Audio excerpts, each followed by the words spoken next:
everyone. We're just going to do a quick little video tutorial today to show you how to make these animal masks from our Stories Around the World Africa program. So if you were in the program, you probably saw me make this leopard mask. But since we did have requests on how to do this again, I'm going to give you a little recording so you can follow along and make more if you want.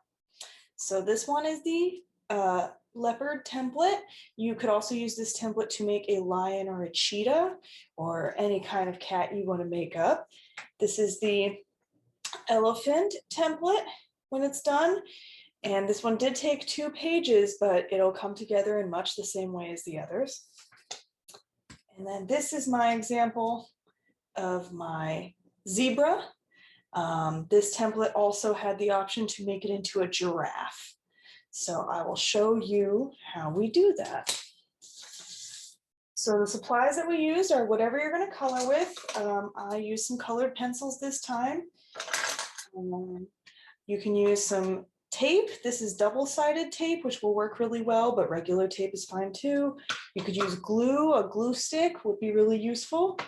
Some scissors, because you will be cutting things out. And then you might want to have some kind of stick. Popsicle stick works that you can tape on the back. Someone used a ruler. You could use a pencil. There's a lot of options here.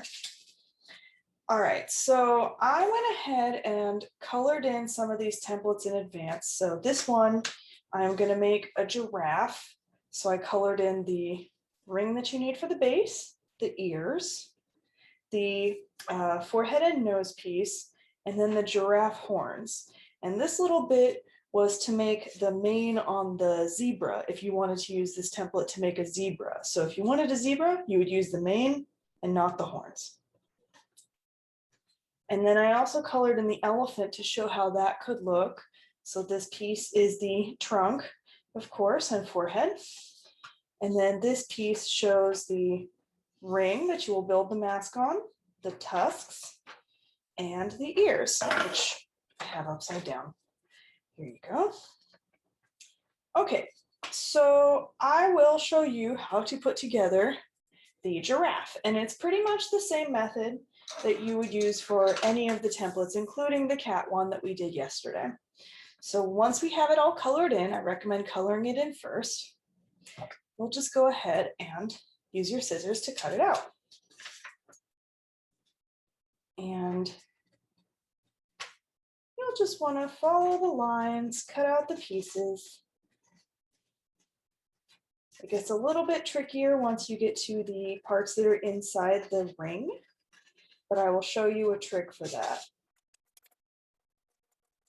And we had people in our program who made very creative masks the other day.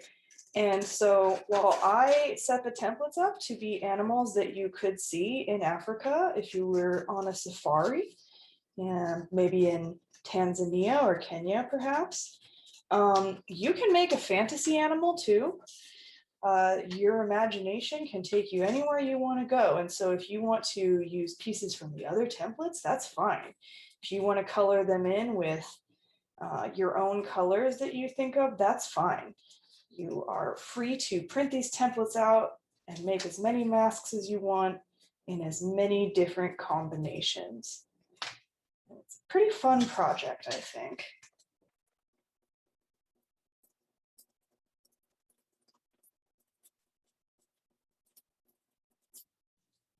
A lot of paper hanging off of this one little piece. We're almost done with it.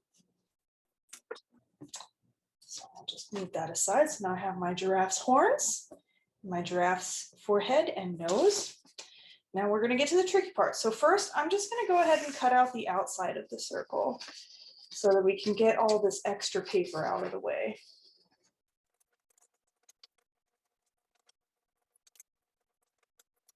All right, I'll move that. So this is the tricky part. How do we get the ears out of the middle? So there's a couple methods you can use. You can either poke a hole with your scissors in the white part very carefully so you don't cut your finger. And then once you're in there, you can kind of snip the ears out and then it'll get easier. Or someone pointed out, if you want to be a little more cautious, you can very carefully fold just a teeny part. You don't want to fold the whole thing. And you can snip the folded area. And now you have a way to cut in. And it's kind of funny, this already sort of looks like a face now. It has a little mouth here.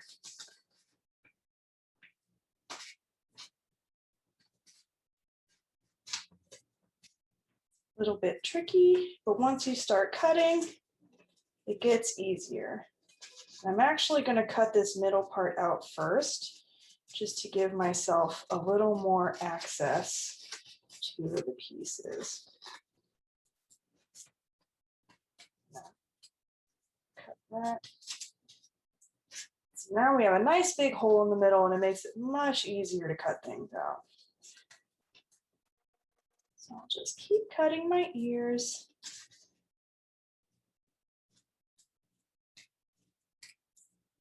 There's one.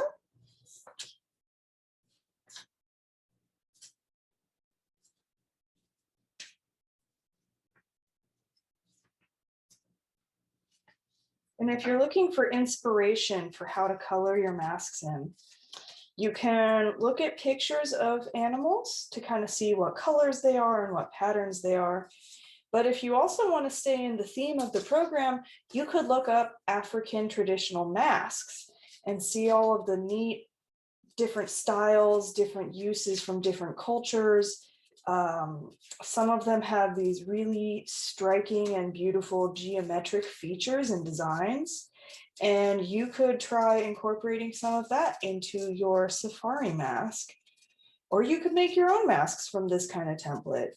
There is just unlimited potential for what you could do with this craft. You can just tap into your imagination. Okay. All right, so now we have our ring. So this is going to be the base of the mask. We have our forehead and nose. I'm going to move those out of the way. We have our earpieces, left and right.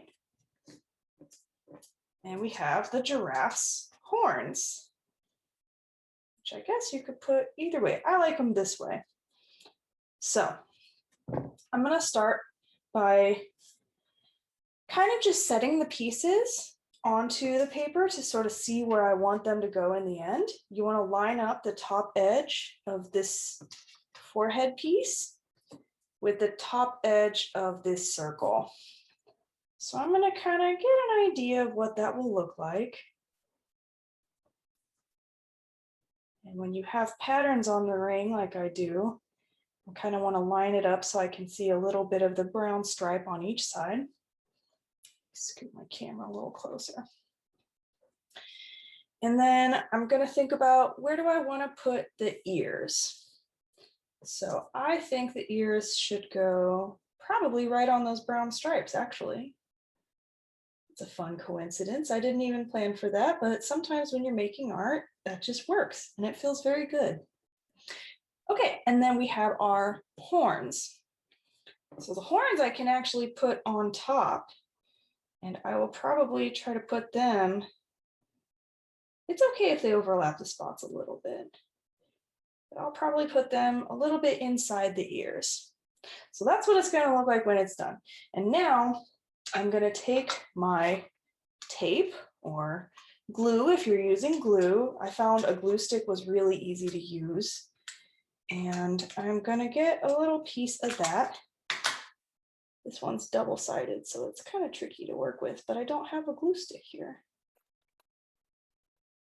Sometimes when you make crafts, you just have to work with what you have available. It's kind of part of the challenge. Let's try and stick it to this first, and maybe that'll help.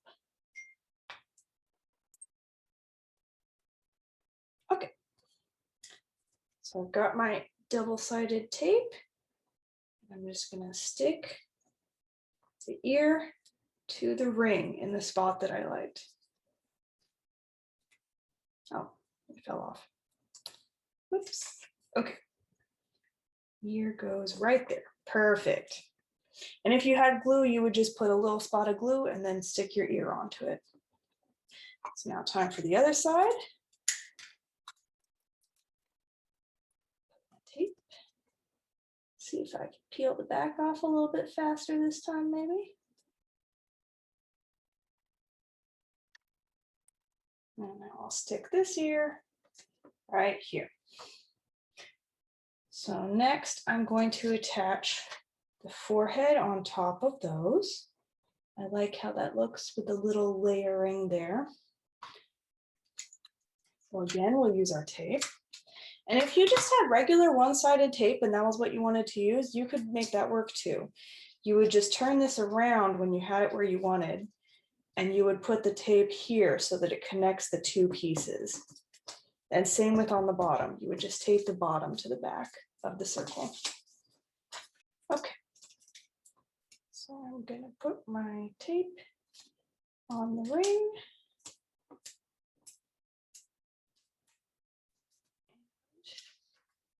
I'm gonna line up the circle edges where I want it to go.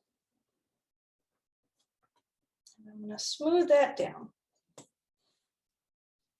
And I have a little leftover tape sticking out at the edge on each side. So I'm just gonna use my scissors and trim that off. Ta-da! Okay, and now we need a piece of tape to put down the bottom part of it. One more little piece of tape.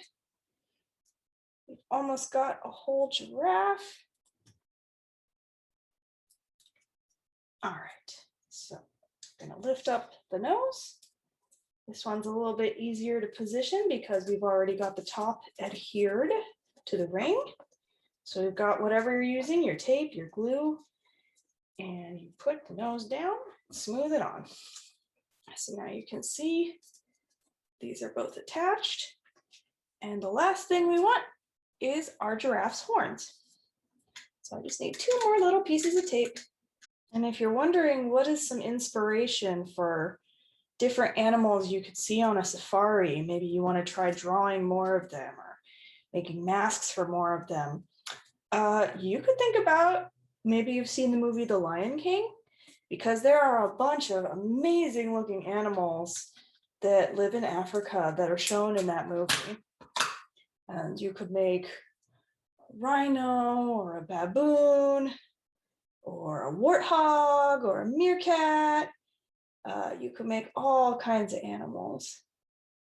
So you could do a Lion King themed safari if you wanted. And again, you can make up the animals too. Okay, so here is my other horn. And now I have my giraffe mask. And so now if I was going to use a stick to put it on, I would just flip it over and we'll just pretend this is my stick. It's one of my colored pencils, but I would put this here and I would just tape it in place. And then I can hold my mask up to my face. And I can put it on the wall. I can frame it. I can put on little plays. I can do whatever I want with it. So that is the way that you will put this craft together. And I hope you have a fun time making all kinds of safari animal masks. Thank you.